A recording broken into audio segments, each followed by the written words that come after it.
The recovery that we are in right now continues to be fragile, and just as Canadians have made significant sacrifices to maintain their own household finances and their own household economies, they expect their governments to do the same. The mandate that the Prime Minister has given me as President of the Treasury Board is very clear in terms of working with the Minister of Finance and our other colleagues to make sure that we move along with deficit reduction. You'll see the Minister of Finance with the budget laying out what will be the beginnings of a roadmap to a balanced budget in the years ahead. And this is what Canadians expect. It's a pathway that we need to be moving along. The meetings that I've had with various representatives of the public service have been positive. We've made a commitment to stay in close touch and to work together in the time ahead to achieve the goals that we have to achieve to make sure our economy stays strong. You didn't answer the question, though. Can public servants expect a cut to their pensions? Public servants can expect us to continue to work with them to maintain the integrity of these funds. As I've said to the leaders of the public service with whom I've met already, we want to be working closely with them. We want to make sure our pension plans are strong and continue to be strong. Does strong mean the same? Any other questions? Well, you don't answer the question, sir. Do you changes mean to which? To the plans, like things like the age of retirement? Well, those things, many of the things related to pensions themselves are all entrenched in legislation. Some of those aren't even, at this point, a matter of the collective bargaining process. That's why I want to maintain close communications. We will continue to do that with our public service unions and our workers. And one of the things we want to do is make sure the confidence, the integrity of the plans continues.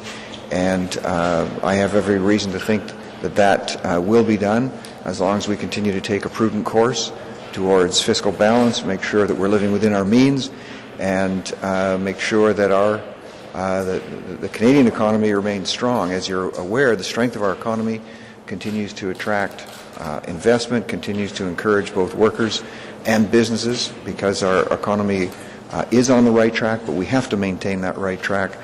We have to send those positive signals out. The economic recovery is fragile. We recognize that, and we want to see continued strength in the economy. So I'm looking forward. You talk about prudent course being stabilized. All this sounds like buzzwords to me, like beware cuts are coming down. So can you be a little bit clearer about what your intentions are? Will you change the pensions as a way to reduce the price for you, the federal government? We found, even over the last couple of years, that the public service has been involved in analysis of the services that we do. We've seen, we have, as you know, a service and expenditure improvement plan that's been working now for the last couple of years. Last year, with advice from public servants, just on the operational side of our government services, we achieved savings of some $586 million. That's considerable because that'll continue year to year. Those are considerable savings. This is the type of thing that we're looking for, a good communication, good relationship with our public servants on all the issues. We'll be in full discussion with them in very clear ways on all issues, including pensions. Yes? What about MPs? Do you expect to make any cuts beyond the expenditure review announcements in the budget, or are all the cuts going to a year off still? I'm still unclear on that. Well, you're still going to see some increases in spending. For instance, the stimulus package, which has worked very well, the commitments we've made there are going to continue now for another year. And that's why we'll continue to take on some debt. What we have to do is send the signal out that we realize just as families can't take on debt indefinitely, they have to deal with that. And Canadian families have made sacrifices. They expect the government to do the same. So we'll continue to flow those funds out, the remainder of them on the stimulus package.